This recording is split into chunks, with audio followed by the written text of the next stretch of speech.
문학평론가 신영철의 슬픔을 공부하는 슬픔. 오늘 이 설교 제목을 이 책에서 이제 가져오기도 했는데요. 그 책에는 이런 흥미로운 이야기가 있습니다.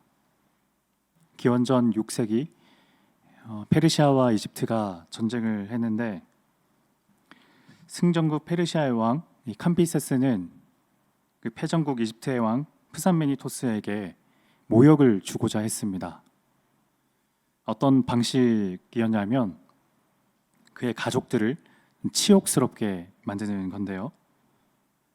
패전국의 왕을 길거리에 세워두고는 딸이 하녀의 옷을 입고 물동이를 짊어진 채 우물로 걸어가는 모습을 보여주는 겁니다. 그 광경을 지켜보는 이집트의 많은 백성들은 이 모습을 보고 울거나 안타까워했는데 왕은 땅만 내려다 봤습니다. 첫 번째가 딸이라면 이제 두 번째 아들이 지나갑니다. 아들은 처형장으로 끌려가는 모습이었고요. 그런데 왕은 이번에도 슬퍼하는 기색이 보이지 않는 겁니다. 그러다가 포로로 끌려가는 사람들 중에 한 명이 자신의 오랜 종임을 알아차린 순간 왕은 그제서야 주먹으로 머리를 치면서 극도의 슬픔을 표현했다고 해요. 왜 왕은 그랬을까요? 가족의 비참, 딸과 아들이 당하는 그 고통에는 가만히 있다가 종의 비참함에는 왜 유독 눈물을 흘리면서 극도의 슬픔을 표현했을까요? 프랑스 철학자 몽테뉴는 이렇게 해석합니다. 왕은 이미 슬픔으로 가득 차 있었기 때문에 조금만 그 양이 늘었어도 댐이 무너질 판이었다. 그러니까 딸과 아들의 비참한 그 순간을 보면서 꾹꾹 쌓아왔던 이 슬픔의 양이 종을 보는 순간 확 흘러 넘쳤다는 겁니다. 한편 독일의 비평가인 이 발터 베냐민은 이 해석을 소개하면서 친구들과 이런저런 토론을 했다고 하는데요. 그 중에 한 친구는 이렇게 말했습니다.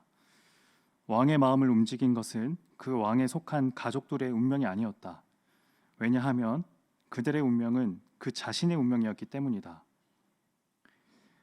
좀 무슨 말인가 좀 알쏭달쏭한 말이긴 하나 좀 생각해 보면 그러니까 가족은 내 아들과 내 딸은 나와 같은 운명 공동체이므로 패전국의 수장으로서 함께 고통받는 것은 당연하지만 왕인 내가 고통받듯이 내 아들과 내 딸도 마찬가지로 그 고통을 당해야 하지만 종은 그 책임을 왜 져야 하냐는 거죠.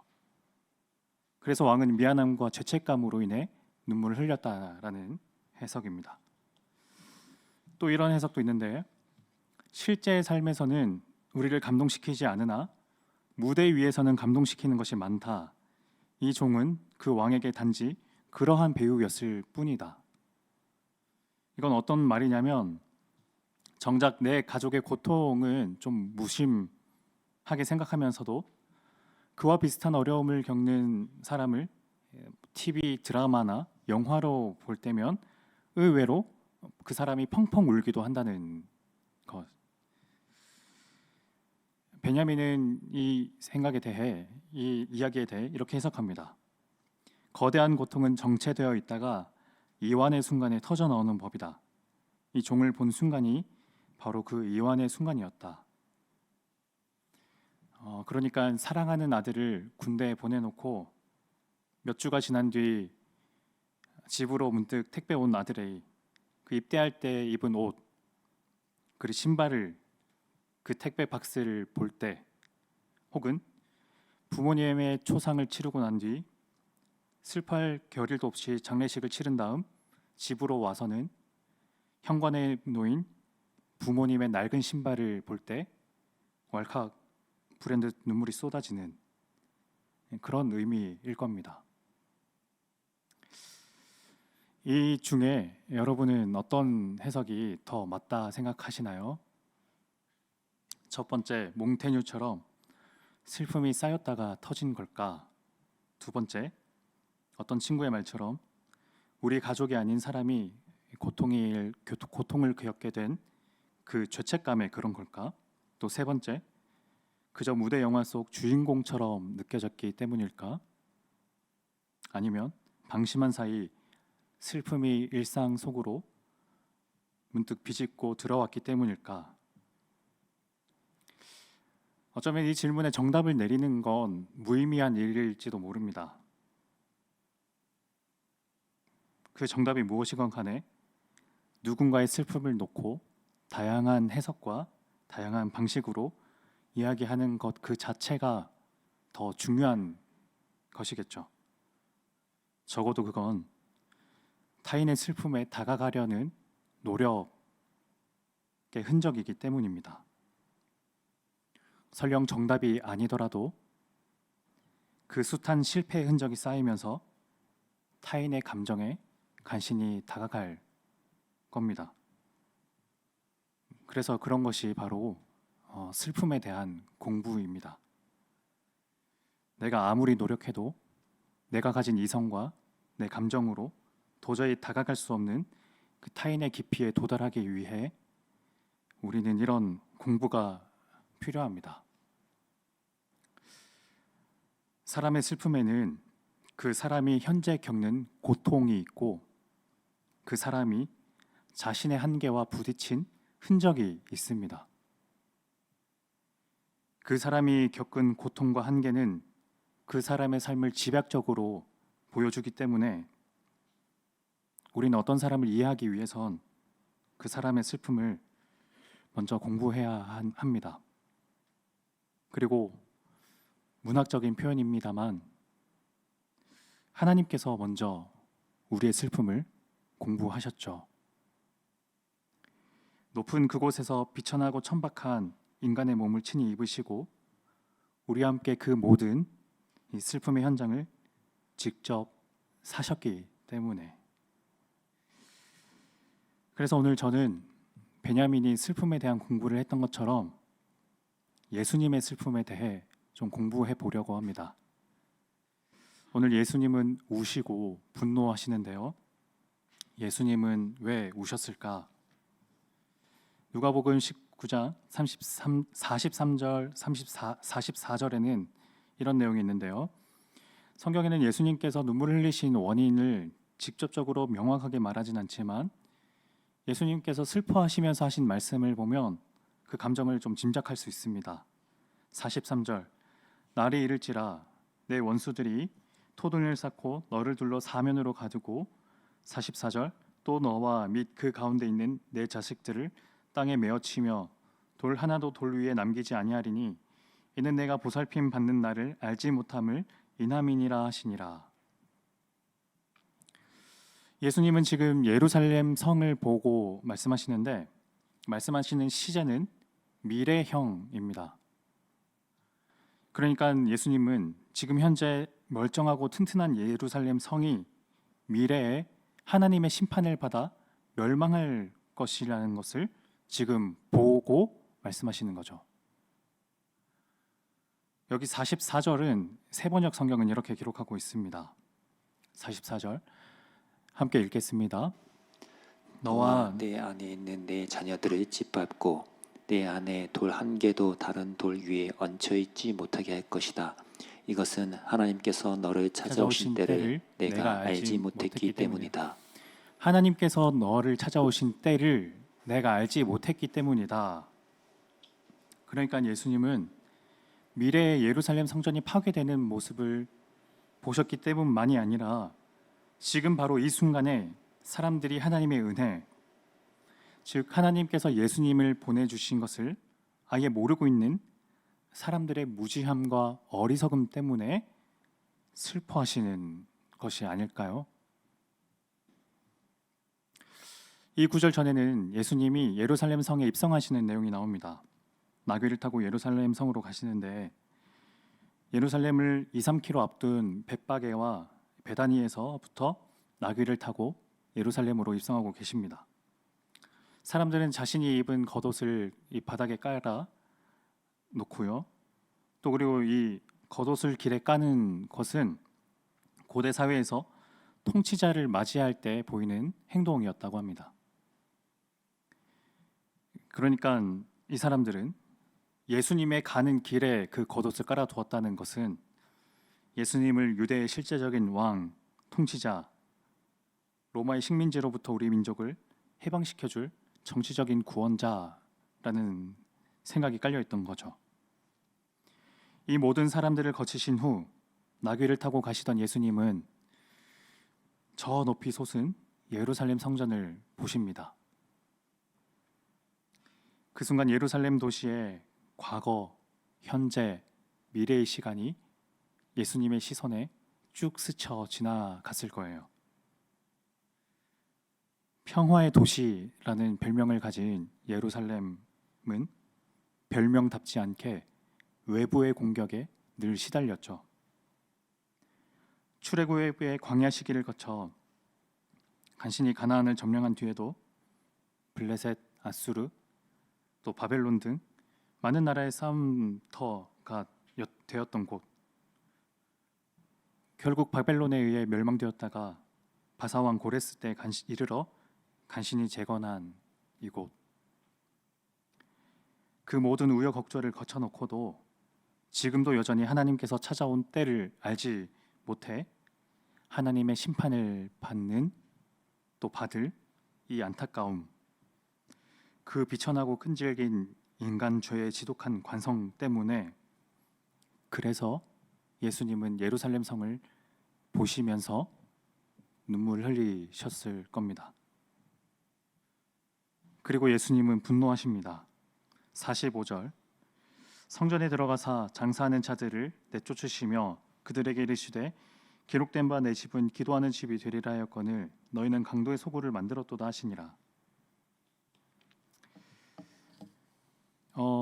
우리는 이 본문을 교회에서 장사하면 안 된다라는 식으로 사실 이제 그동안 알고 있었지만, 그런데 성경 주석을 보면 예수님의 이런 반응은 사실 좀 의아한 행동입니다. 당시 사회 배경상 성전 주변에서 짐승을 팔거나 또 화폐를 환전해 주는 사람들은 흔했다고 하는데요. 같은 로마 제국이어도 각 지방에서 사용하는 화폐와 또 성전에서 사용되는 표준 화폐의 종류가 달랐기 때문입니다. 그리고 그들의 존재가 딱히 약한 것도 아닙니다. 당시 유대인들은 아시다시피 로마 제국 전역으로 흩어져 살았는데, 이 사람들이 6월절만 되면 예루살렘 성전으로 와서 제사를 드릴 때 그때 어려움이 되는 것이 제물로 쓰일 짐승과 화폐였던 거죠. 제사는 흠없는 것으로 해야 하는데 문제는 그 먼 곳에서부터 짐승을 데려오는 거리가 너무 먼 겁니다. 짧게는 걸어서 일주일, 또 길게는 한 달을 걸려 겨우 도착하니까 상권은 이제 성전 주변으로 또 형성되었죠. 사람들은 그곳에서 바로 제물로 쓰일 짐승을 구입하고 또 화폐를 성전의 표준 화폐로 교환합니다. 그러니까 이런 광경은 사실 흔했던 거죠. 예수님은 그 광경을 보시고 왜 분노하신 걸까요? 성전의 구조를 보면 좀 이해하기 쉽습니다. 한가운데 지성소가 있고 또 이곳은 대제사장이 1년에 딱 하루만 대속죄일만 출입할 수 있죠. 그 밖으로는 제사장들이 출입하면서 제사를 드리는 성소가 있고요. 또 그리고 그 바깥쪽으로는 안뜰입니다. 유대인의 원로들이 출입하면서 기도하는 곳이고, 또 가장 바깥쪽에는 바깥뜰이 있습니다. 이 바깥뜰의 영역을 구분해서 무엇의 뜰이라고 명칭을 붙였는데요.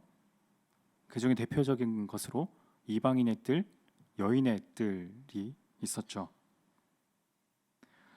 그러니까 이 안쪽에서부터 바깥쪽으로 향해 갈수록 이 성전 체계에는 하나님의 거룩을 기준으로 이 거룩이 점점 바깥쪽으로 향해 나아갈수록 거룩의 위계의 질서를 반영했던 겁니다.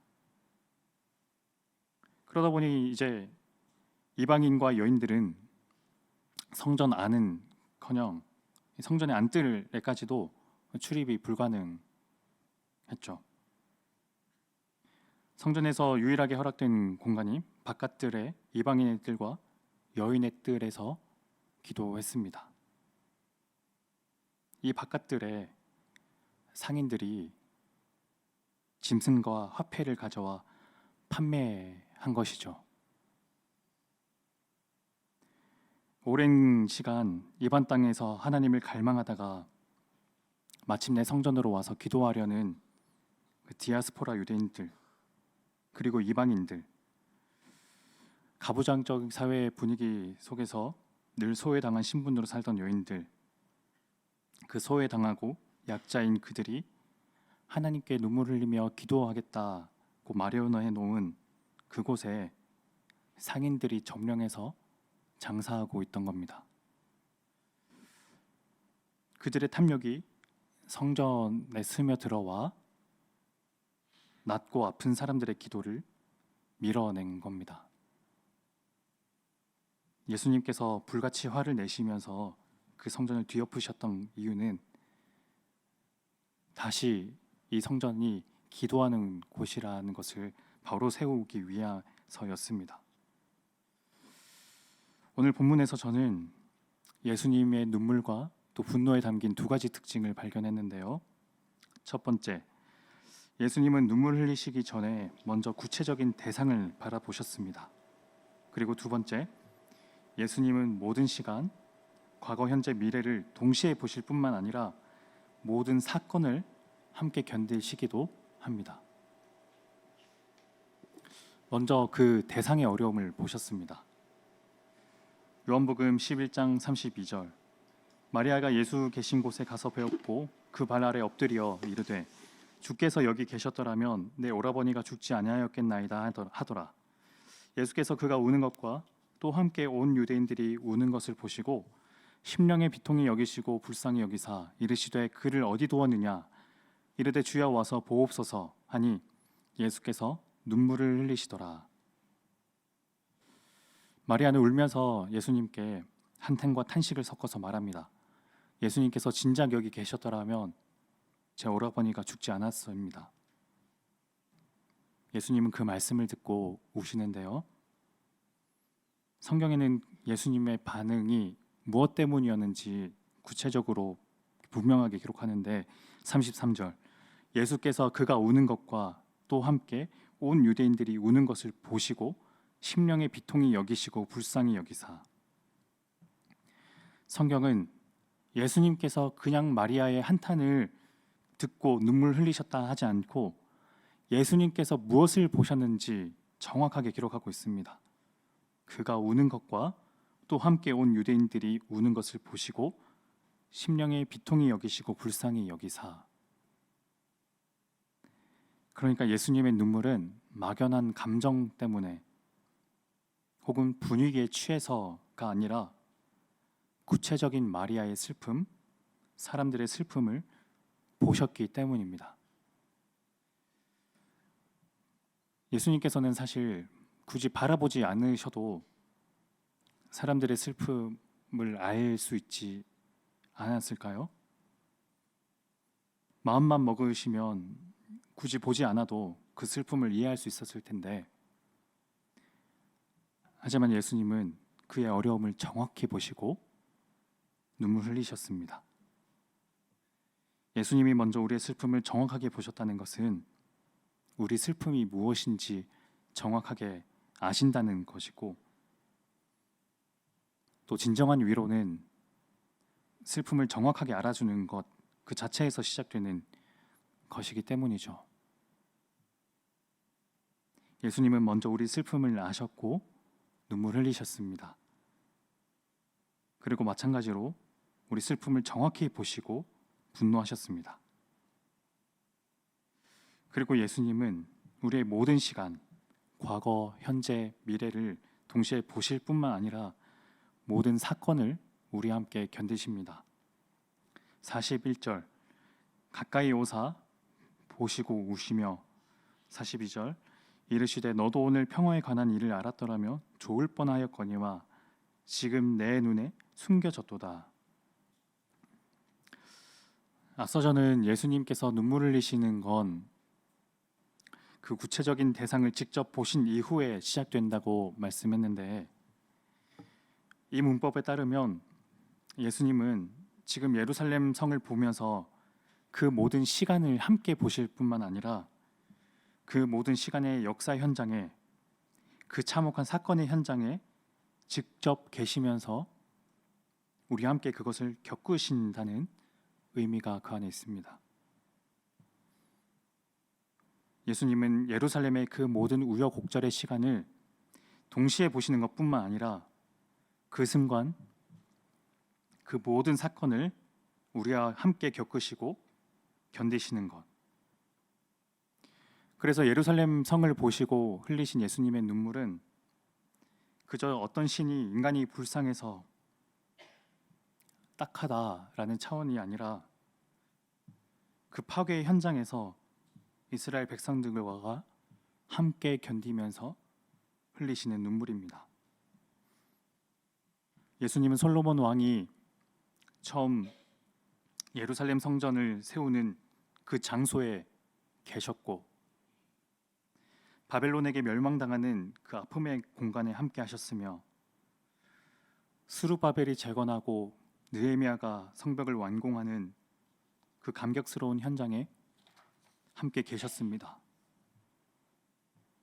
그리고 그것이 미래에 다시 파괴되어서 돌 하나도 돌 위에 쌓이지 않는 그 비참한 상태까지 예수님은 그 순간 모든 시간과 사건을 동시에 견디시는 것이죠. 그래서 예수님의 눈물은 그냥 나와 무관한 타자의 인물이 닦게 흘리는 눈물이 아니라 그런 눈물과는 본질적으로 차원이 다른 눈물입니다. 그 아픔을 동시에 함께 견디는 분의 눈물입니다.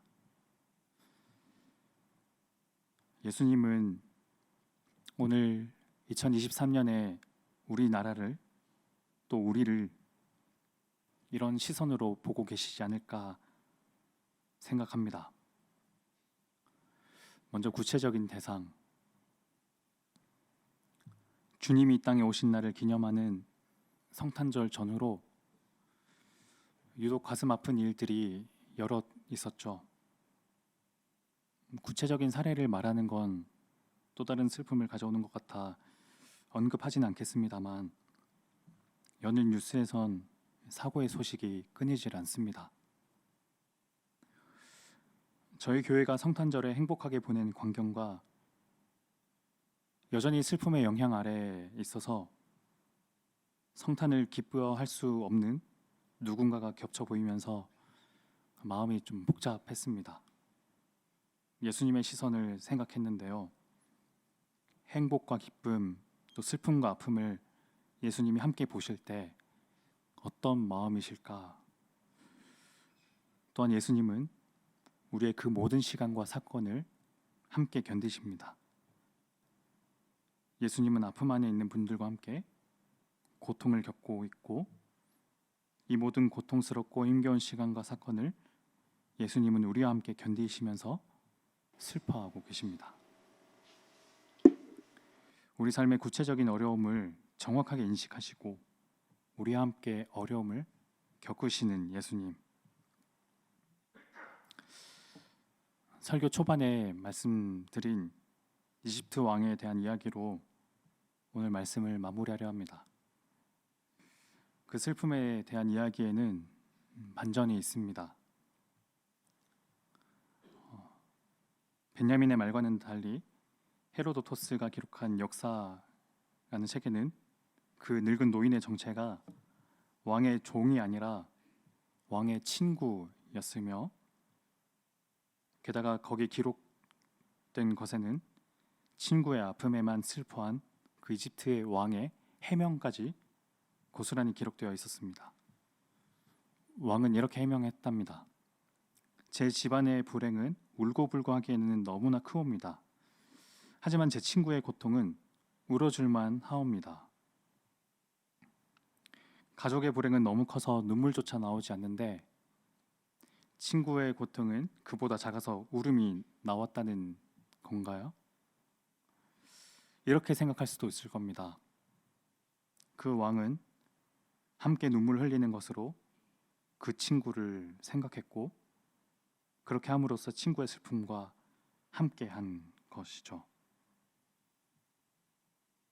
마찬가지로 성경에서 예수님께서 우신다는 것은 단순히 인간적인 면모를 보이시는 것이 아니라 함께 우는 것으로 내가 너의 아픔에 함께하고 있단다 라는 위로를 우리에게 전하고 있습니다. 그러니 우리는 슬픔을 공부하면 좋겠습니다.